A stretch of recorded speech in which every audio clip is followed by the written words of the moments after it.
All right, welcome to our webinar, Encouraging Student Participation in the IEP Meeting by Dr. Rosalinda Larios.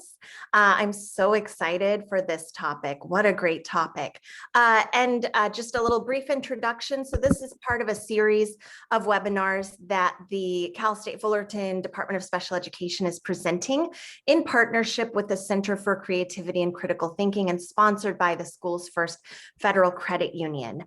I'll hand this over to Dr. Larios, and at the end, I will pop back on and I will beg you to take a quick 2-minute survey that helps ensure that we continue getting sponsorships to offer you these free webinars. And then I will let you know about the next webinar that is on our schedule. All right, so I'll hand it over to you now, Dr. Larios. Thank you, Dr. Ra. So, hi everyone. It's my pleasure to be here with all of you this afternoon as part of the online K12 teacher series. Prior to Cal State Fullerton, I was a mild to moderate special education teacher at one of our local districts. I have taught both at the elementary and high school levels. While I was completing my PhD program, I was an adjunct professor at Cal State LA. My research interests stem from my personal and professional experience. While I'm able-bodied and have never received special education services, I have participated in IEP meetings as a teacher, a friend of a family, and as a parent.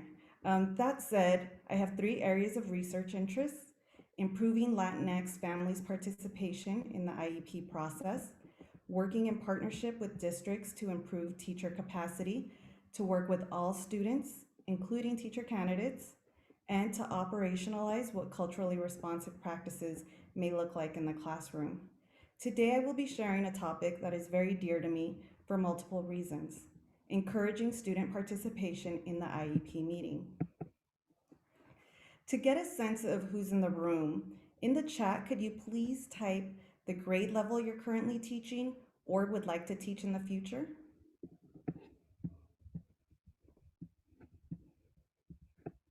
Okay, so elementary. Hi, Connie. Hi there. Sorry, I was on mute. Middle school, okay. TK3, cool. All right. I know we're still a small group, so it looks like we have primary and upper elementary represented, as well as middle school, and this is great. Student-led IEPs could happen at any age. However, they will look differently depending on students' grade levels. First, today I'm going to review why it's important for students to participate in their IEP. Then I will discuss the challenges and benefits of encouraging student participation in our meetings. And finally, I'll introduce a few online resources to help you get started with preparing students to actively participate in their meetings. Okay, so as many of you know, an IEP is a program developed to ensure that a child who has at least one eligibility receives specialized instruction and related services the elementary or secondary educational institution. IEPs are available for individuals between the ages of 3 and 21. The IEP meeting is held at least once a year, and every 3 years there's a triennial meeting to determine if the student is still eligible for services. While the IEP is at the heart of the Individuals with Disabilities Education Act, many people associated with the process do not understand the implications of an IEP. So for example, in 2015, Flannery and Helm conducted a study in which teachers participated in a series of professional development trainings and were interviewed before and after the trainings. Throughout the study, the teachers who participated in the professional development demonstrated growth in their understanding of the process and ability to problem solve. They concluded that teachers would benefit from explicit training on the transition components of the IEP. That said, I'm happy to see all of you here, taking the time to not only learn about the IEP, but to also learn how to get your students actively involved. So if you're a special education teacher, I'm sure you know that you play an integral role in the IEP because you will most likely be at every meeting for the students designated on your caseload.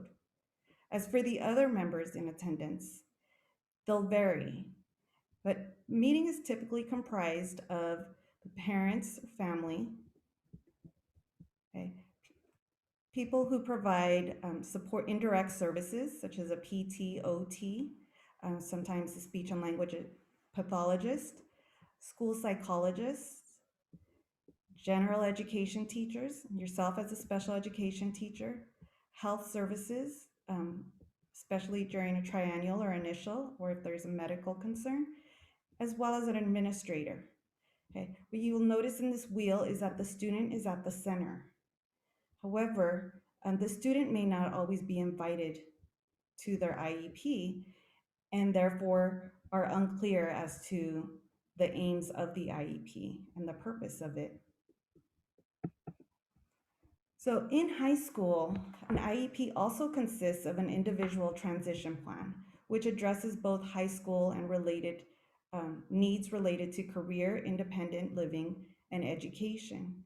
By the age of 16, students are required by law to be included in the meeting process. Students are required to have an ITP, which includes, like I mentioned, their educational, work, and independent living plans for life after high school. All too often, students and parents are passive participants. They benefit from being more actively involved. There have been a number of studies that have explored self-determination skills in special education to promote student participation in IEP meetings. For example, Milner and Warren, 2016, found that parents of graduates did not find their children's IEP secondary transition planning process as adequate in preparing graduates for post-secondary success. Parents and teachers alike play a pivotal role during the formative years of development, but students eventually need to learn to advocate for themselves. Acknowledging this need, researchers have turned to teaching students how to advocate for themselves and become autonomous and intrinsically motivated. Martin and colleagues argued that without direct instruction on the IEP meeting process, students are more likely to be unengaged and ill-equipped to be effective participants at their IEP meeting. Test and Neal in 2004 found that students were able to generalize the skills learned in lessons related to their IEPs. So in order to be active participants, students should learn to introduce team members, summarize their present levels of performance, express their future goals, and be able to ask questions at their meetings. So again, a lot of this is setting students up for post-secondary success. However, it's beneficial for students to be able to participate in their meetings early on so that when they get to when they get to high school, they're comfortable with articulating their needs. So it's never too soon to begin to expose students to their meetings. To address this challenge, psychologists and researchers, Deci and Ryan, developed a theory of motivation called self-determination theory. Self-determination theory has been described as a macro theory of human motivation, and it has the potential to lead greater term persistence, including healthier behaviors. There are three core components of self-determination theory. The first is competence, the ability to successfully navigate the environment. The second is autonomy, which involves self-regulation and initiation. And the third is relatedness, the need to have meaningful relationships with others. Through this theory, Deci and Ryan have suggested that people have innate psychological need for competence, autonomy, and psychological relatedness. When people are satisfied with their level of competence, autonomy, and relatedness, they're more intrinsically motivated and need less external reinforcers. So as technology advances, the opportunity for students to lead their meetings continues to increase. Studies on the use of self-determination in IEPs have found that it fosters a greater level of participation and understanding for students and parents alike, as well as prepares young adults as they transition into adulthood. While there are 3 core concepts of self-determination, there are 8 skills that are not only beneficial to all students, but they lend themselves to the essence of what an IEP should do for students when they are exited from services. So the first 4 are self-regulation skills, self-advocacy, self-awareness or knowledge, and self-efficacy. Okay, and these are actually all taught throughout a child's K12 experience, even PK12.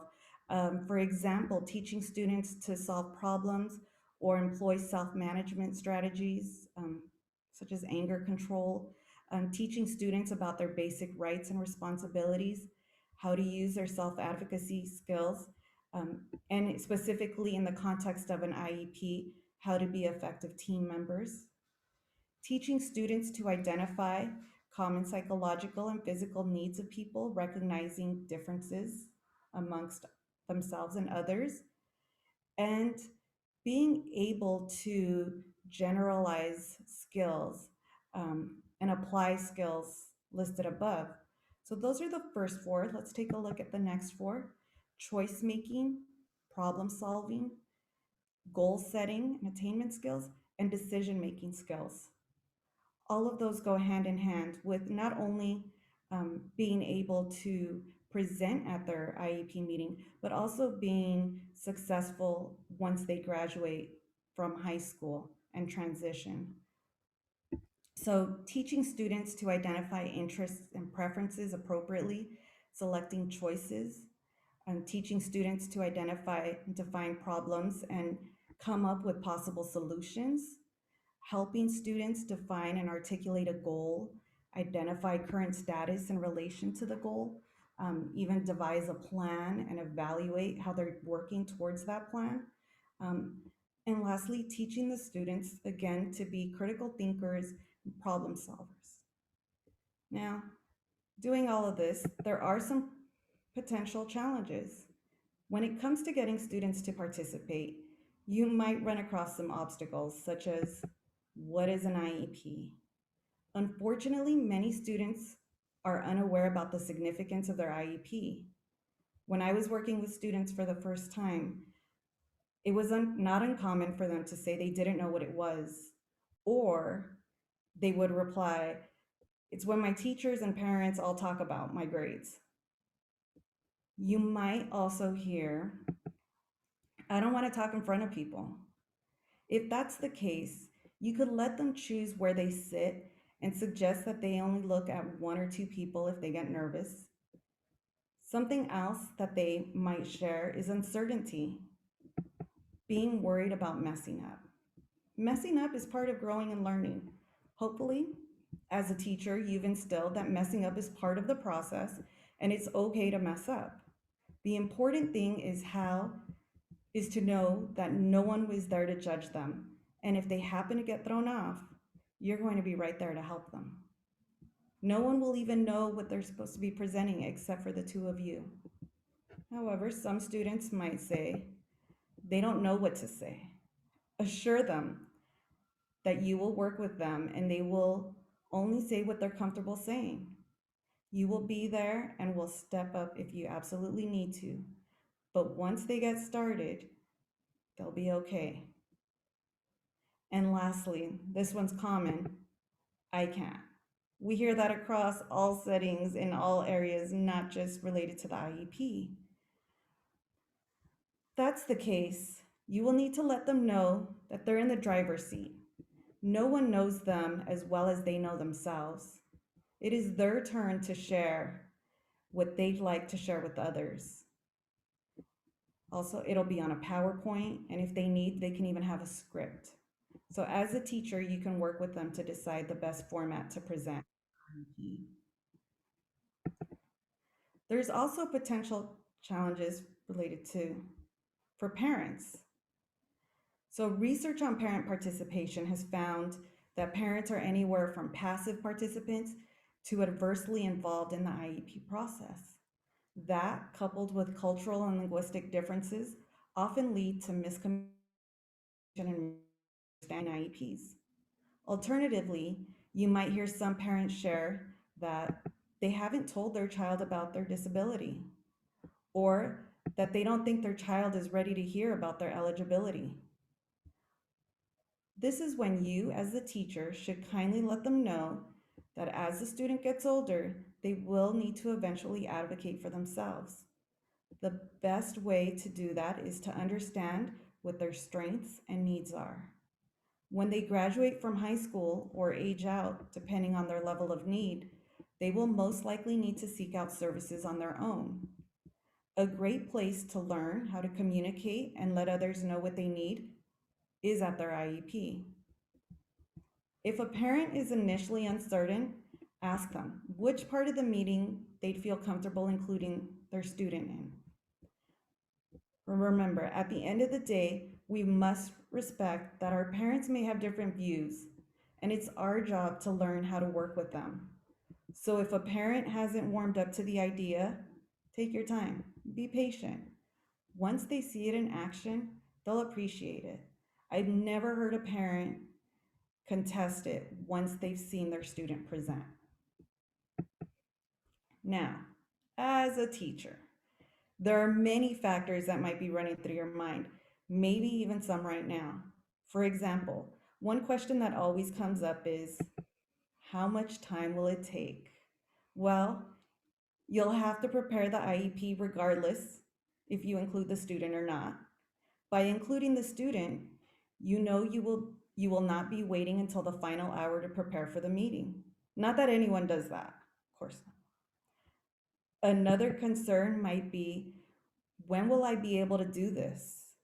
You might be able to do this during like morning warm up, in chunks. You might be able to do some of the activities or lessons with all of your students when you work in small groups, or even when some of your students are working doing an online program, you can pull the one student aside and work with them individually.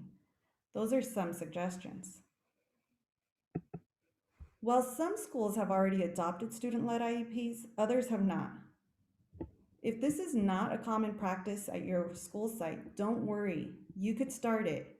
I was the first one to introduce them at my school site, and 3 years later, all of the teachers were using them with their students. In fact, the general education teachers even noticed the change in practice. But before you begin, I'd like to remind you all, make sure you let your administrator or team lead know your plan. Be ready to share how you envision a student-led IEP. If they're reluctant to buy in, ask if you could try it for one meeting and then revisit the idea again. Now, the presentation will not look the same at every level. Start small and add to it every year. Now with Google Drive, it's very easy to share files with students. I also understand that there might be pressure to prepare them for state testing, but you also need to prepare them for the IEP, as well as for the real world. So the most important thing for you is to start where you're comfortable. I know I mentioned some of the benefits in earlier slides, but let's recap about benefits to the student, parent, and teacher. For the student, it's raised awareness about their disability.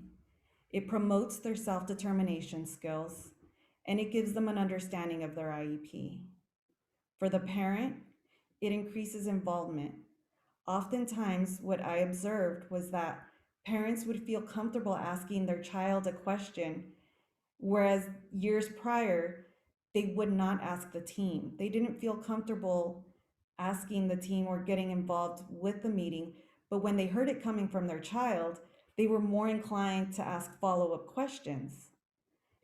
which led to improved communication with the team, because then it would open up this, create this space for a more genuine and authentic conversation. And that is really what we'd like. For the teacher, it allows an opportunity for a meaningful relationship with families. It helps students understand the IEP process, and it just creates a more welcoming environment all the way around.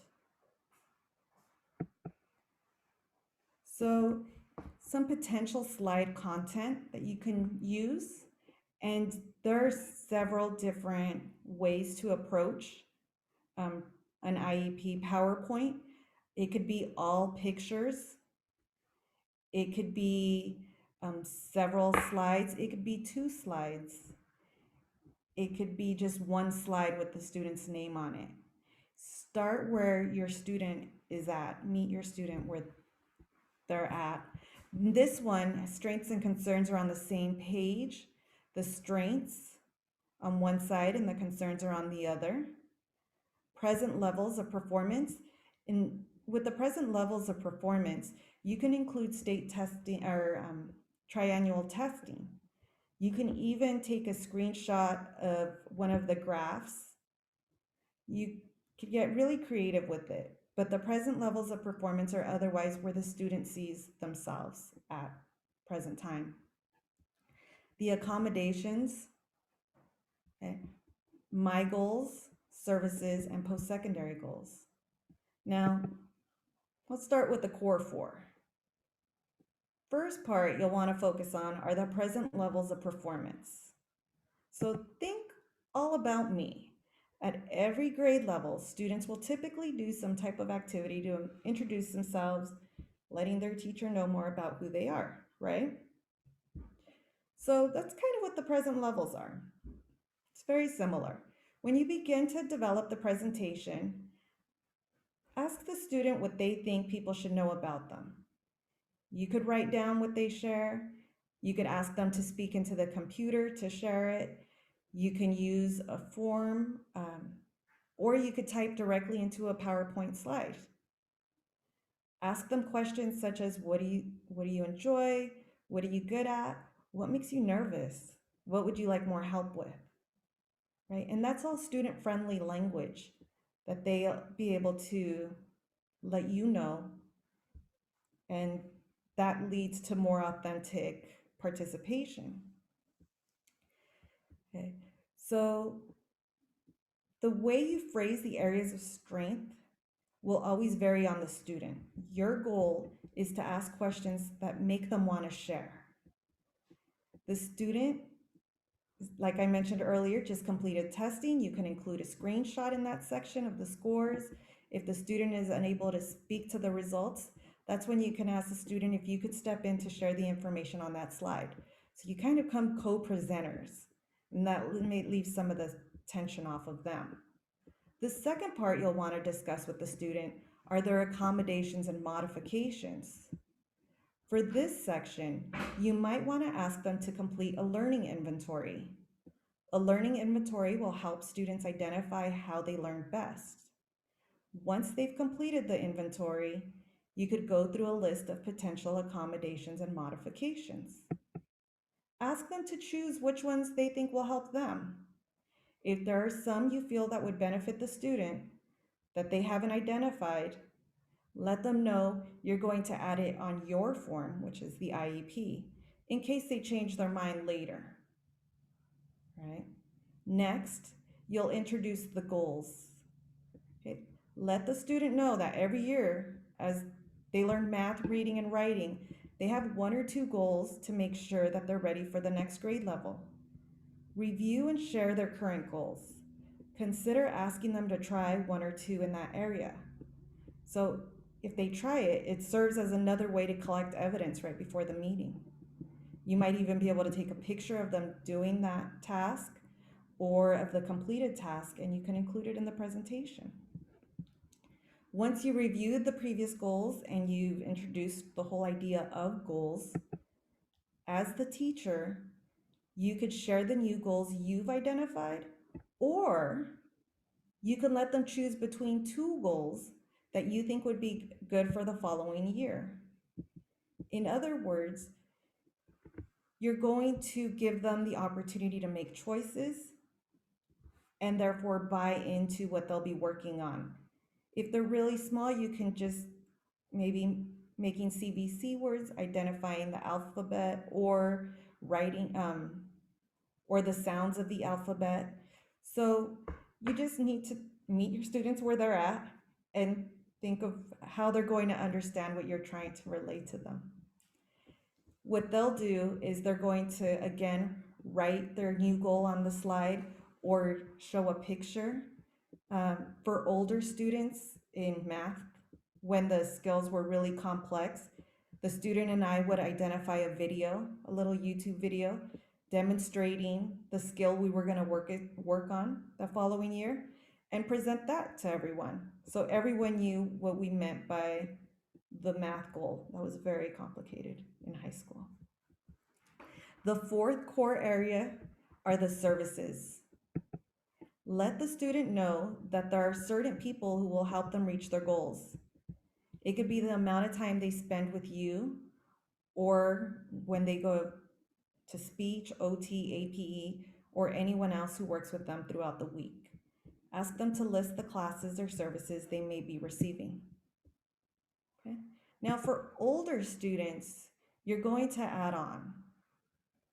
So some of the post-secondary goals are, after I graduate, I will, diploma status, I will earn a, and it might be a certificate, it might be a diploma, participation in statewide testing. Some years, especially as you get to secondary, they do not take state tests every year, or they take specific tests. So they could let everyone know which tests they're taking. Transition services, so some services that they may still need after high school are, and if they have transition services, likely they're going to have interagency linkage, like where they're going to get support after high school, and age of majority, because at 18, they're considered adults. Now, you're going to know your students best. You do not need to have a slide for each one of these areas. Okay, you can combine some of the slides, or you can skip some of the slides altogether. I'd like us to watch an example. So the following IEP was recorded and uploaded to YouTube by a parent. So I was looking for examples. I thought this was a perfect example because it's at the elementary level. So we're going to watch it in sections. And first we're going to watch the introduction. I am Jaden Skates, and welcome to my IEP meeting, May 24th, 2012.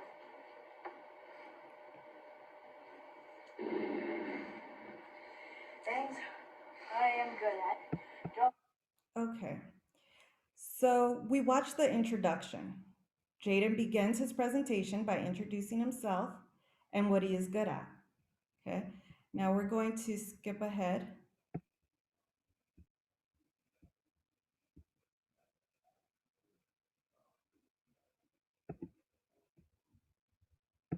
To see these. Wow. Nice. Ooh. Okay, so there he shares what he's good at, but he's presenting a few drawings as a sample of what he enjoys. And you could hear that his mom is right there in the first row supporting him as he does that. Okay, so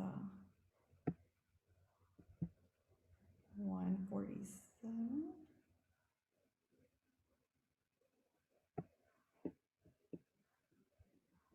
And yes, he was showing some work samples. So students could show them hard copies of their work samples, or they can take pictures, kind of like I mentioned in the previous slide, and show a little picture of them doing the task or of a completed assignment. So it's a great opportunity. All right. Things that are hard for me. which is true. Concentrating in class, which I can't get the things stuck out of my head. Remembering directions. I sometimes forget what I do, and making a decision by choosing things which are hard to choose. Okay. So here, while he's kind of sharing some areas that he needs to work on, I think at the beginning of it, I liked it because there was laughter. Right, the beginning of this clip, I started a second too late, so you didn't catch what mom was laughing at. But there's rarely instances at a typical IEP meeting where folks are laughing and kind of having conversation. Here, he brought that out, right? So there's that part of it, but he's also providing examples and describing not only what's hard for him, but why it's hard for him. So he's letting everyone know, like, hey, this is hard, this is kind of why, or I agree. He is in charge, yes. All right, and let me go to another clip.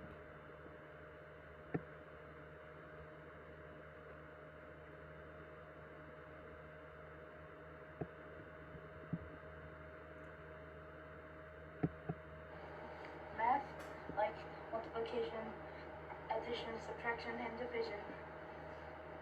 The way of life, like nature and some other things. Science, like to create some realistic things. Okay, so in this section now he's sharing what he wants to learn. This is going more towards his goals, and he relating them to each subject. So he's giving us the core areas and what it is specifically about those areas that he's interested in growing and learning from over the course of the year. Okay.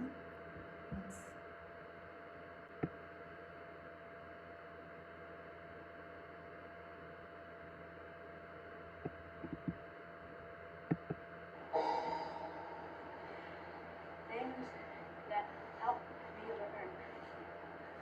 Going to resource class, which I do always, well, maybe. Teachers who give examples, like try to help me think of choosing one of questions. Study. Okay, so again, he's sharing things that help him learn, but he's also giving a little more insight into why they help him learn. Okay, and the final clip that I'm going to share from the video.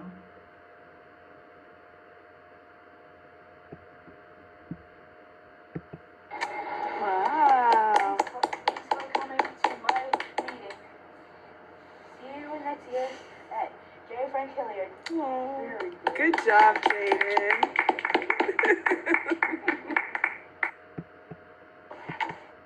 All right, so the conclusion, he thanks everyone and he lets them know that he's going to be at a new school the following year.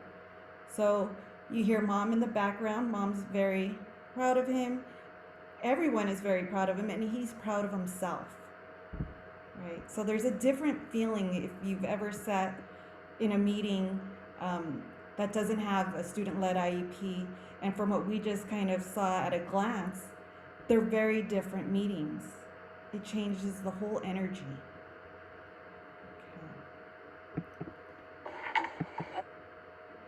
So where could you see a presentation template?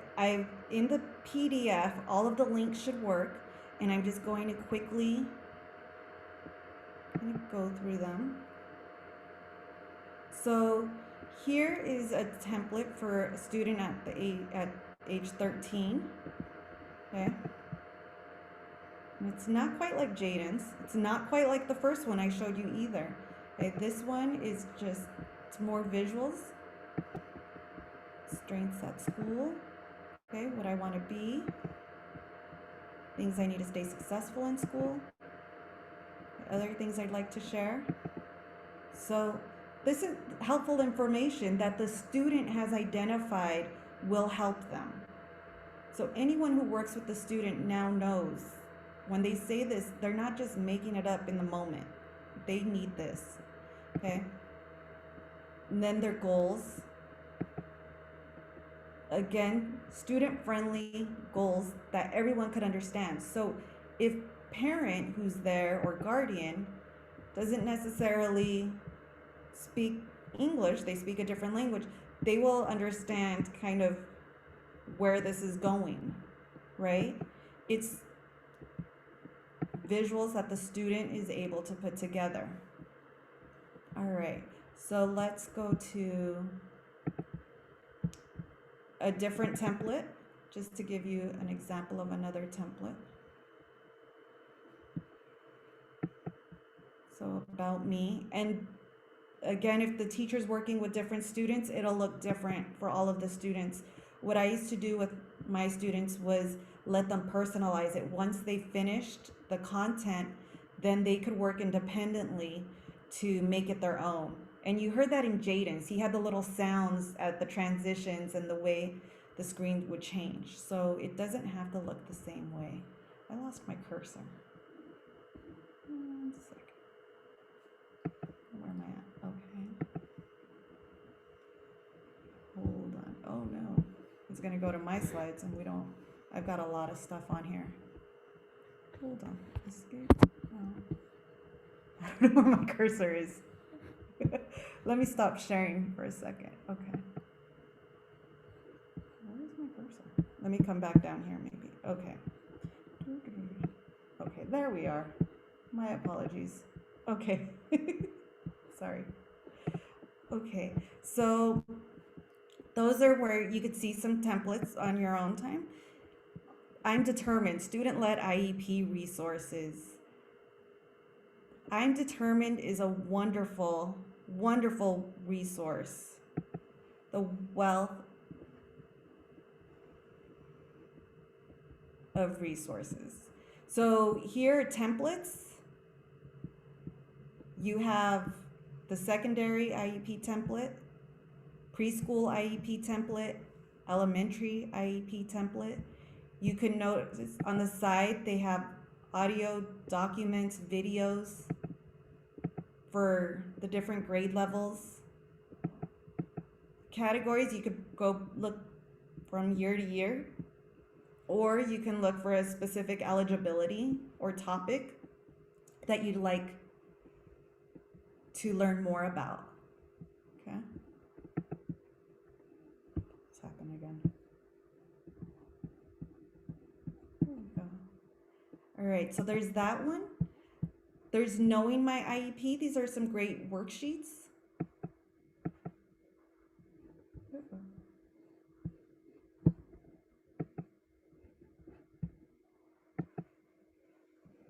Also from I'm Determined, and it's all about me.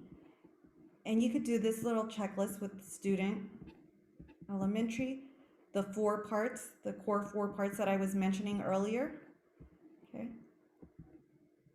And you can go through this with the student if they're ready. If not, like I said, you can start just by verbally talking with them about it. Okay. And then this one's Understanding and Preparing for My IEP.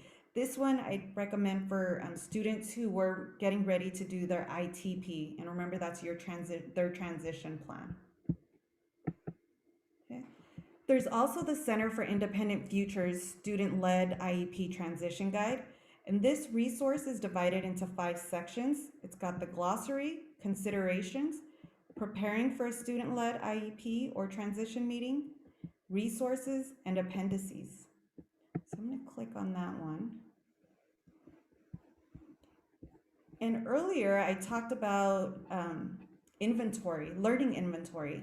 There are so many different learning inventory assessments that you could use with students. On page, I think it was page 15. Well, you could see the lesson plans here. And I'm scrolling through this because I want to get to the learning inventory, but it even chunks it in time. So I thought this was really great. So it kind of helps you out. You don't have to reinvent the wheel. Okay. and then identifying learning styles. So here you see when they're concentrating, learning, and here is the learning styles instrument. So if the student says that they're visual, language, there's some teaching techniques to go with it, okay, for all of them. So it's just great little resource that I found interesting and helpful, and I think you might as well. So take a look at it. Okay. And I also came across one slideshow from the Consolidated School Corporation. It's full of activities. This slideshow, and in particular on page 3 of the slideshow, just had a lot of activities and they're all links. So this is wonderful. You can all use this as you're looking to see what you think might work best for your classroom. So remember, start small. You could start with 1 or 2 students. You can start with only a few slides. Let the team know in advance, including the parents or guardians. Assure the students that you'll be there to support them. Celebrate the student throughout the process, especially after they complete their presentation. And give yourself a pat on the back. Taking risks isn't always easy. So lastly, I'd like to take a moment to remind us all that we need to be mindful of our words and actions.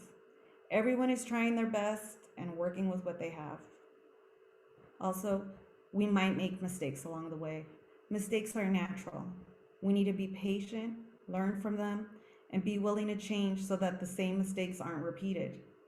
As members of this community, we need to reflect on the atrocities that continue to transpire across the country and ask ourselves how we as educators could create change in a manner that is just, equitable, and inclusive of all students and families we serve.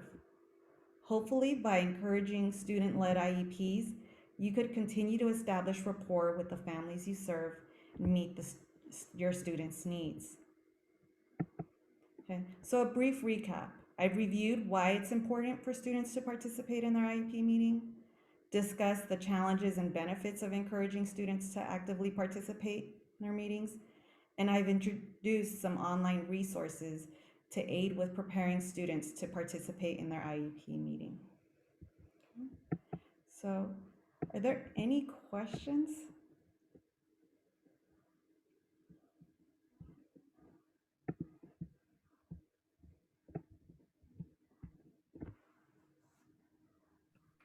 I just wanted, oh, go ahead. You. Man.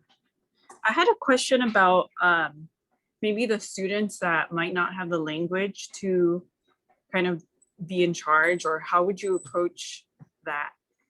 Like, how can you have them advocate for themselves? So are you a student who would use maybe a communication device, a nonverbal student, or a student aid?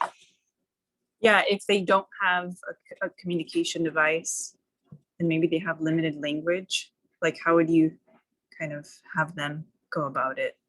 So through visuals, giving them choices through visual aids and how they typically communicate. If they're nonverbal, then hopefully there's a device or something that you can ask the school to support you with or supply you with. Ensure that the student begins to be able to express their needs. And at that point, you'd probably work with other support providers as well, and make it part of the plan to communicate. Okay. Perfect, thank you.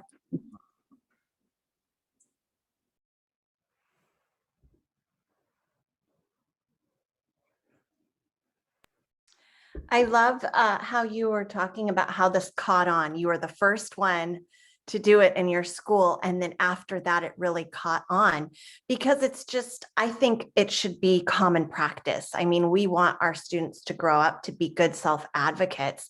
And it's I think the more I think about it, it's kind of funny that we don't do this more, because they should be a part of this. Is their life, this is their education, this is their trajectory. And it kind of reminds me of there's that autism network where their slogan, or maybe that's not the right word, is nothing about us without us. And it just kind of makes me think about this, and how I would love to see, students being included more in their IEPs. I really liked the video example. And I wrote down one other thing. Oh, how you said it just changes the energy in a meeting when there's the student there versus not. And that really resonated with me, because I thought, yeah, that's such a huge reminder of our purpose and why we're doing this, is when that living, breathing human is there in the meeting speaking up for themselves, rather than getting so focused on this cold a document. Now it's like we're remembering who this is all for. So I just thought I really liked those points that you made. Thank you. Yeah, I definitely saw that in the meetings, and I think that was one of the most powerful parts, was when we saw parents um, getting involved, and they sometimes would become emotional because they didn't realize that they were excluding their child from this important process. Another thing that we saw was parents started actually attending in higher numbers, because their child would go home and say, like, I'm going to be presenting tomorrow, are you coming? And then so parents would make more of an effort to join, um, because it gets overwhelming, especially by the time a family gets to high school and they've always heard, just everyone talking about their kid and what their kid, and they kind of check out at some point. They're like, you know what, all of you do what you're going to do. And then you have the opposite end, where you end up with an advocate and an attorney, and no one's really taught. It's just negotiations almost. This really humanizes the process. And that video just, I love the mom's genuine laughter. I mean, it was great to know that that can actually transpire in a meeting. They don't have to be contentious. They don't have to be dry and, just checking boxes off. Yeah, I loved it. I love it. Yeah. So thank you for pointing that out. So is anyone interested in trying this or learning more about student-led IEPs? It is very interesting, and I think I would be interested in learning more about it and how to go about implementing it, like in the right way, to make sure like everyone's involved and on board.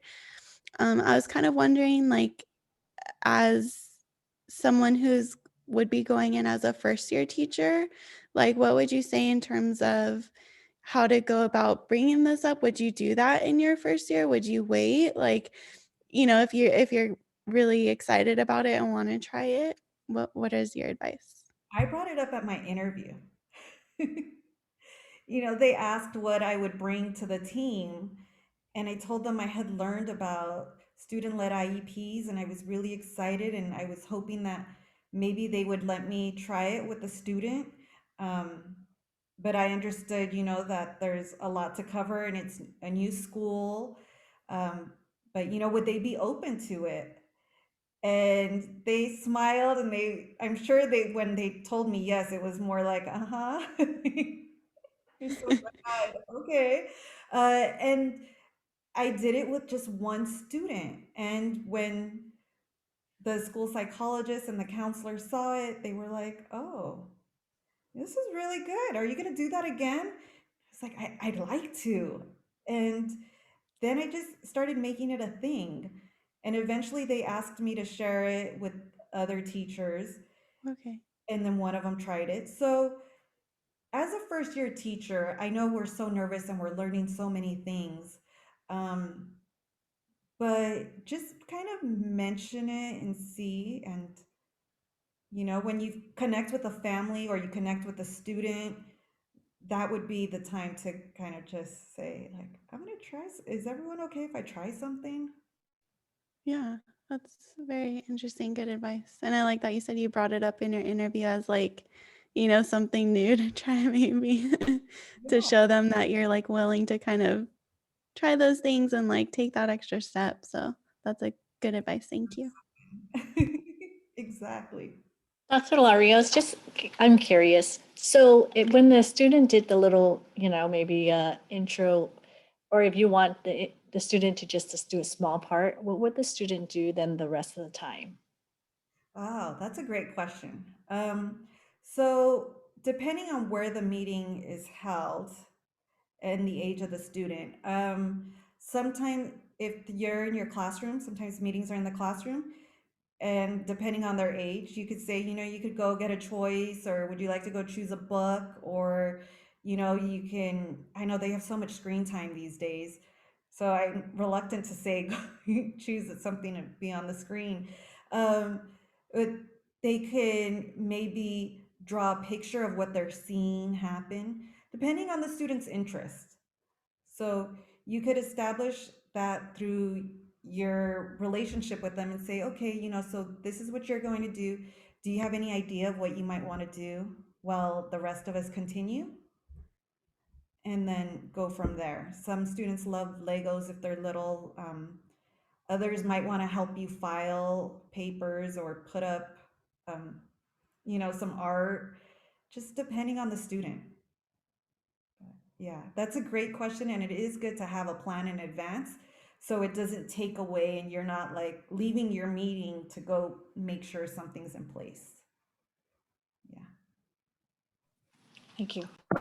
I'm assuming like with the older students, like if they're in middle school and then like high school, it would just be good for them just to stay and kind of like participate just so that they have an understanding, especially if they're eighth graders going on to ninth grade and they're the ITP, which is a lot of their kind of feedback and how they feel. It would be a good opportunity for them to continue to sit in the IEP, correct? Excellent opportunity. So, I'm going to give a personal anecdotal experience because I also had my daughter at middle school. I asked the team to please have her join us. So typically students didn't join the meeting. And I started with having her just introduce me to all of her teachers who were there. And I kind of guided the process for her.